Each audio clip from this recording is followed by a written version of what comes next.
حضور علیہ الصلوۃ والسلام جنگ حنین کا موقع ہے، جنگ حنین کے بعد، غزوہ حنین کے بعد قافلہ قید ہو جاتا ہے۔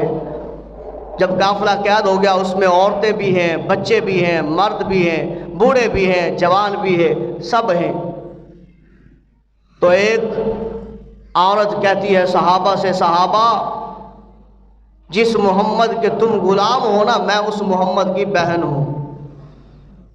صحابہ اکرام حضور کی پاک بارگاہ میں لے آتے ہیں، لجپال نبی صلی اللہ علیہ وآلہ وسلم اس کے لیے بھی اپنی چادر رحمت بچھاتے ہیں۔ یہ اس حدیث مبارکہ کے الفاظ ہیں۔ پہلے میں نے آپ کو بتایا، حضرت حلیمہ سعدیہ آتی ہیں، حضور اپنی چادر رحمت بچھاتے ہیں۔ اب فرمایا بہن آئی ہے، ابھی کلمہ نہیں پڑا ہوا، مسلمان نہیں ہوئی۔ لجپال نبی صلی اللہ علیہ وسلم نے اپنی چادر رحمت اپنی بہن کے لیے بچھا دی ہے۔ بہن بتا خیریت ہے؟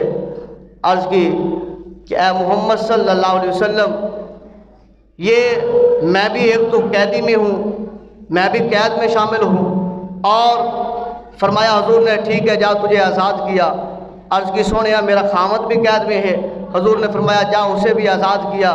عرض کی یا رسول اللہ صلی اللہ علیہ وسلم، جب میں اور میرا خامد قبیلے میں واپس لوٹ کر جائیں گے، قبیلے والے کہیں گے، عجیب باتیں کریں گے۔ حضور نے فرمایا جا تیرا سارا کا سارا قبیلہ جو ہے سب کو آزاد کیا جاؤ، اور یہ مال یہ میرے طرف سے تحفہ ہو گیا۔ فرمایا وہ جانے لگتے ہیں۔ صحابہ اکرام عرض کرتے ہیں یا رسول اللہ، انہوں نے ہمارے اوپر بڑا ظلم کیا ہے، آپ نے تو ساروں کو چھوڑ دیا ہے۔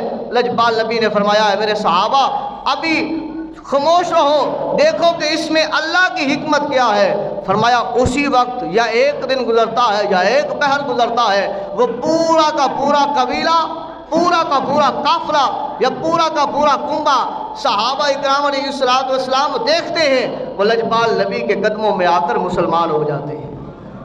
تو یہ بہن کا درس، بہن کو مال دینا، بہن کو تحفہ دینا، بہن کے آنے پر قدر کرنا، عزت کی نگاہ سے دیکھنا، بہن کے لیے اپنی چادر رحمت کو بچھا دینا، یہ کسی عام انسان کی بات نہیں ہے، یہ امام الانبیاء صلی اللہ علیہ وسلم کی ذات کی بات ہے۔